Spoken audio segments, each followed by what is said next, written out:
guys, welcome back to my YouTube channel. As you can already see from today's title of the video, I want to speak about a couple of ugly truths that often come with marathon training that people do not talk about. These were all things that were kind of news to me that I had to learn the hard way along the way. I didn't know that they were going to come my way, but this video is for you. If you are thinking about marathon training, if you're getting into it, these are some of the things that are going to come with it. That being said, I'm not here to be a negative Nelly. I would 100% take all of these hard days and take these tough times because I'm telling you, the positives 100% outweigh it. Marathon training is the most rewarding thing I have ever done in my life. Like crossing that finish line after all your hard work and dedication and getting through those tough days just make it such an amazing achievement. Like you're so proud of yourself, and I would 100% do it over and over again. But yeah, just to share a couple of things that do come with it if you're curious. I know that social media can highlight all of the amazing things. You see people crossing the finish line, getting their medal, getting PRs, and that's only a percentage of it. So let's go through a couple of the things I had to learn along the way. Starting off with number one today, and this is probably the one I probably do find the toughest at the moment, and it's that marathon training is lonely. It really is. So obviously you are dedicating hours to long runs, you are outside, and those runs are on your own. You're listening to music, you have a podcast, but you're on your own. Of course, you can bring friends and you can run with friends, but it's not easy to do that when you're marathon training. Like you do have a structured schedule, and I do find that I can't really run with friends. Like a run that they're doing may not suit my schedule. Like I would love to go run an easy 5K, but I have to run 30K tomorrow, so I can't.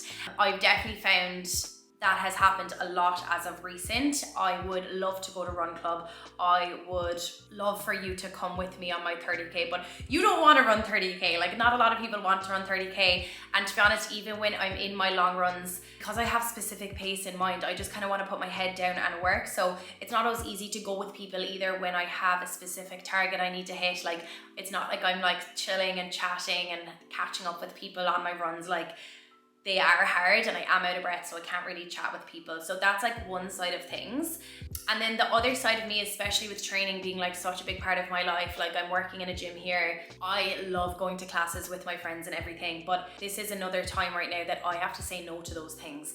Again, if I have runs planned, if I have long runs, tempo runs, whatever that is, and you're like, let's go do a lower body class or a Barry's class, or let's go test our deadlifts together, like I can't do that because I can't fatigue my legs. I am more likely going to get injured if I just keep the load up and doing all those things. So I do find that hard at the moment. Like I am saying no to a lot of things. In terms of my fitness, I would love to go and train with people and have a good time in some classes. But at the moment, honestly, I can't. I have to follow my structured plan, and that means saying no to some things.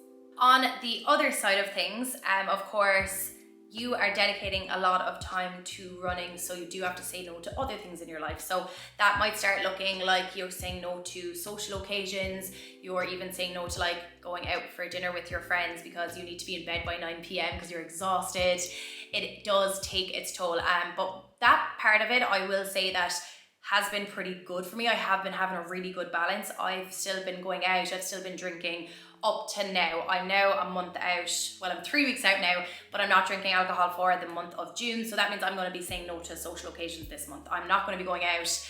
I need to like pick and choose when I'm going out for dinner and things like that. Luckily I can eat a little bit more, but yeah, I think that's it's all just something to keep in mind.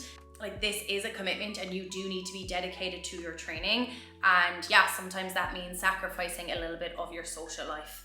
And that was the one thing I did know going into marathon training. I knew that some sacrifices would have to be made, but I didn't realize that some days it can be that lonely. Okay, let's move on to number two, a little bit more of a light-hearted one. Your feet. I never thought I'd be speaking about feet on social media, but I'm sorry, they're not pretty. I am very glad that it's coming into winter here and it is not beach season because they're not pretty. When you're running for hours and hours and hours in same socks, same shoes, your feet do get battered. There's going to be blisters, there's going to be toenails bruised, there's going to be toenails lost, and I didn't realize the extent of that.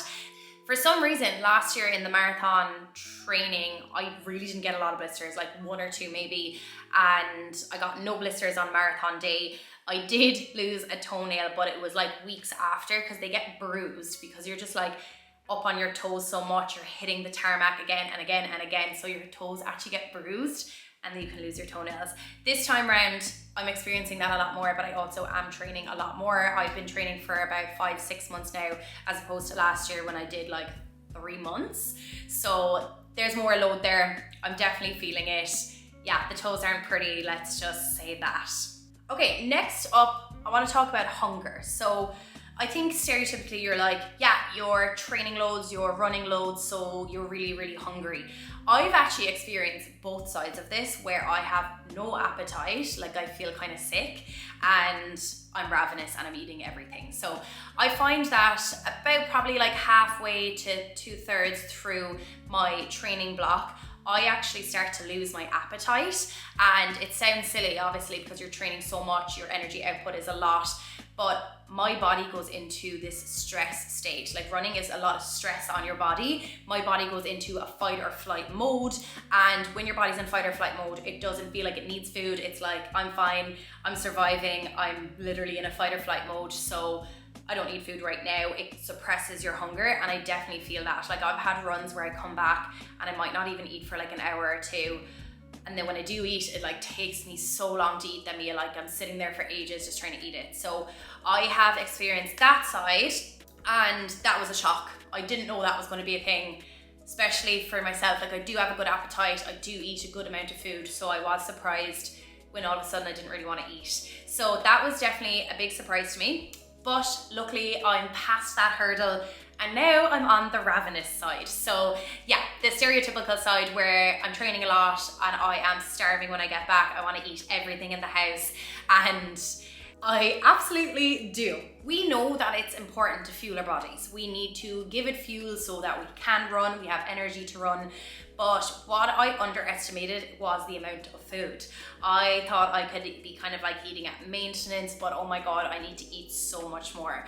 I am forcing down food some days. Like I am trying to eat at least 300 grams of carbs to make sure that I am fueled up, which is a lot when you are looking at whole foods. So when you're just looking at like rice, potatoes, pasta, things like that, like it's easy to eat it in sweets and processed foods, but when you're trying to eat with whole foods, it is a hard job. So I underestimated the importance of that fuel, not only to fuel my runs, but to recover. If you've been watching my videos, one of my deload weeks a couple of weeks ago, my calves just weren't recovering. They weren't in pain, they weren't injured, but they were just so tight and tired all the time. And it was down to my food. I wasn't eating enough food. I was doing everything else on the books, but I wasn't giving my body what it needed to recover and repair those muscle fibers. So yeah, that was a big learning curve for me. Okay, next I want to talk about long runs. So you already know that a long run is going to take a good bit of time. You got to kind of dedicate a few hours to it. But what you may not know is that it is going to take up your whole day. It's not just those few hours that you're outside on the pavement. You are thinking about it all day. You are going to sleep thinking about it. Even if you're not running till after work, you're thinking about it. You are like nervous about it. You are thinking about your food, a million things. And then obviously you do the run, you come home. Guys, that post-run exhaustion is an insane feeling. Like there's days where I stop my long run and I can barely walk. My legs are like, I guess kind of like in spasm, like lactic acid is building, they're jelly, like I'm barely able to walk home. There's days where I don't feel like that and I can walk home fine, but you're going to be exhausted. I usually just hop straight in the shower. The heat normally helps my legs a little bit. And then I'm going to lie on the couch for an hour or 2. Like genuinely, I need to lie on the couch for an hour or 2. I cannot get to the kitchen. I do not have energy to make food. I always have a meal prepped and ready to go because it just needs to go in the microwave and I need to fuel back up, or else I physically cannot. Yeah, I usually have to just like put on the TV, scroll on my phone, but I am just zapped of energy and it takes me a while to get out of that. I think your body's so exhausted, but you're so exhausted, like your nervous system is so exhausted, and it takes so long to get out of that. And even when I'm back and I'm like, okay, I kind of feel like myself again, I just know mentally I'm just like, pretty much asleep. So yeah, be prepared that that's going to be your whole day. Be prepared that you may not be able to like speak to your partner and stuff, like you're just like, leave me alone. And a really big shock to the system was when I ran my marathon last year. Everyone talks about the last 10K. They're like, the last 10K is the worst part of the marathon. It's hard, it's mentally tiring, you're exhausted, you have to like really soldier on. That was fine. When you cross the finish line, there is a different pain in your legs that you've never experienced. And I remember being like, why did nobody tell me about this? You're obviously so excited to pass the finish line, you're so excited to be done, but when you stop, this pain comes through your legs. They're just honestly exhausted, they're tired, they're spasming, I don't really know, everything kind of hurts. And I just remember at the time, like my friends, my boyfriend are all trying to come over and be like, oh my God, like well done. I literally was like I couldn't, like it just took me a minute to really kind of recoup, but it does pass. It does pass, but I just remember being like, I wish someone told me this, because I kind of thought I'd just like cross the finish line, be buzzing with my medal, but like it's tough. Okay, and the last one I wanted to go through today is that you are going to doubt yourself. You are going to doubt the plan. You're going to doubt your ability. You're going to doubt the effort you put into the training. There is so many questions that come into your head, like, am I good enough? Am I going to even finish the marathon?